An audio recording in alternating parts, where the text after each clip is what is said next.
on the way to TeTeo's readout, and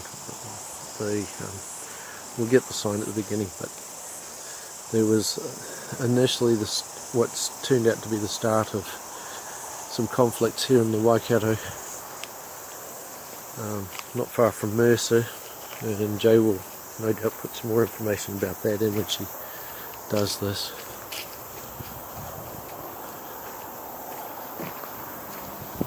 When she puts it all together.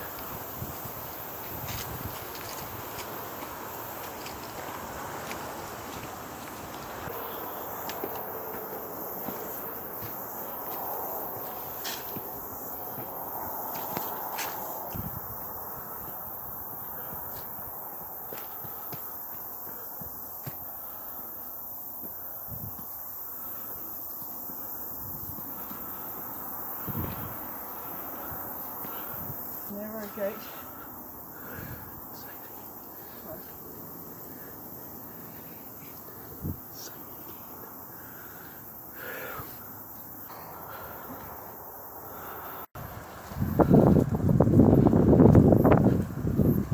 So I don't know how many times I've driven past this area and not even known it was here. But there's the motorway we've just come off of.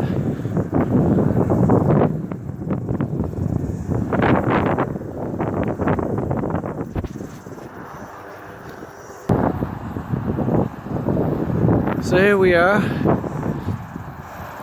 We've just crossed over the motorway. The right hand side is the northbound motorway which we were travelling on. Down at that intersection you can see some white painted lines. We've crossed over, and just behind Jay you can see a little bit of brown water going into the Waikato River. That's the Whangamarino stream, which we've been following to get up to here. Joe will give you more history as to what we're actually seeing, but it's TeTeo's readout and the other one I can't remember. So if you hear any of this, that'll be a miracle.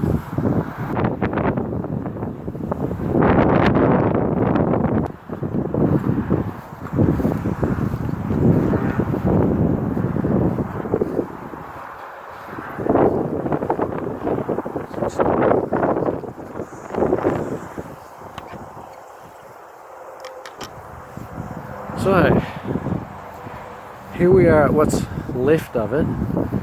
As you can see, there's some trenches and stuff that have been dug in here, which would have been part of the original redoubt when they were fighting, or when General Governor Grey was trying to entice them into going to battle.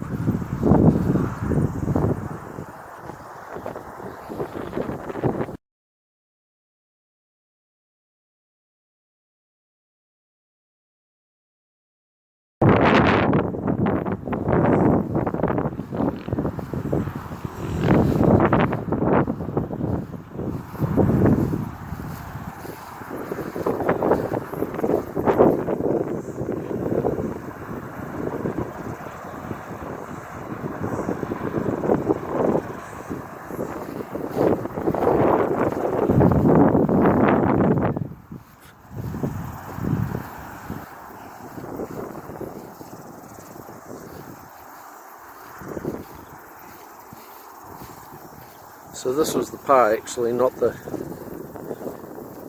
redoubt.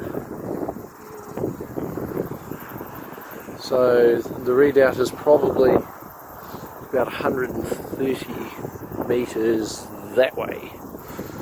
I'm not quite sure, or it could be up over in that paddock just up there. So that's the track we've just come in on. We'll have to follow back the other way and see about going the other way to see where the redoubt is that was made by Lieutenant, what's it? It's Cameron, I think is what it said on the sign there. Joe will take care of all that.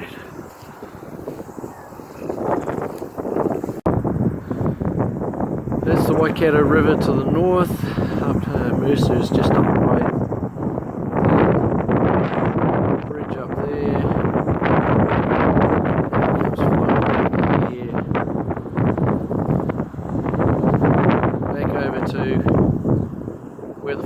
Merino meets just below sort of that bench and that post down there. You just see a street light up in the scrub across the river there. So that's about where the river mouth, Merino, meets the Waikato. Seen another gate over there, which looks like that's where we go to the redoubt. Just go back over and look at the sign and give a little bit of commentary about who actually built that. There it is. Lieutenant General Cameron built the redoubt that appears to be up through that paddock, just there following those slightly larger posts.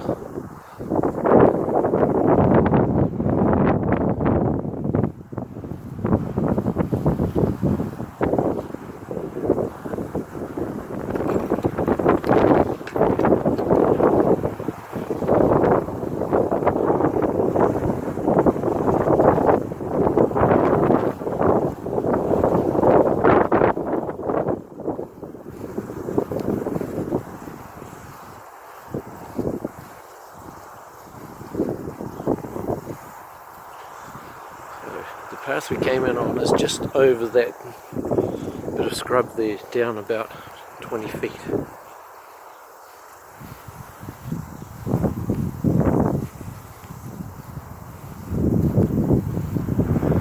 There it is, you can just catch glimpses of it down in there.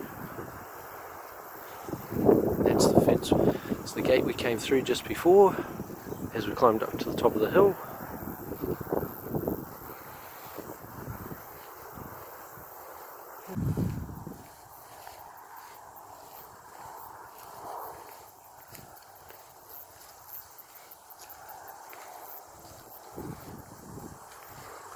Yeah.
The undulations in the hill feel something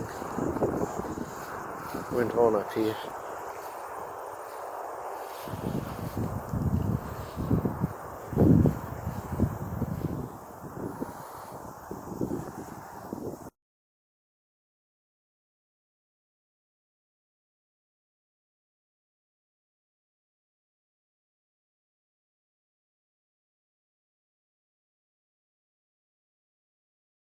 This is the back corner of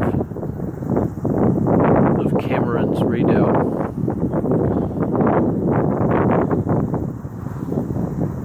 Looking out over the Merino River and the hinterland up that way. There's obviously a gully or something down here with some pretty heavy bush, native bush. Some of this stuff in the foreground, I'm not sure what it is. I think it's probably been introduced. But that would have been a bit more what it would have looked like back in the day. A lot of this has been cleared for farmland. So, yeah. About the only hint of what the swampland might have looked like is just down in there. I suspect it's probably a duck pond now, but it would have been just in there. Like what the swampland was out as we go back across towards Mary and where the British fired the cannons across to. the knoll several kilometres away.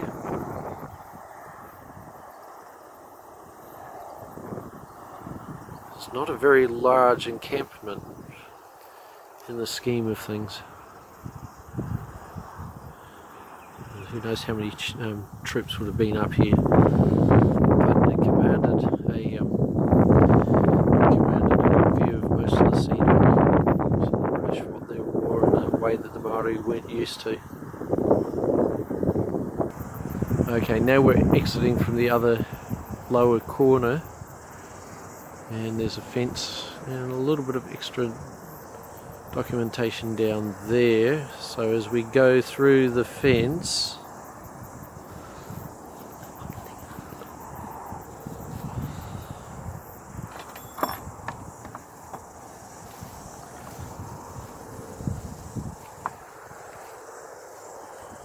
and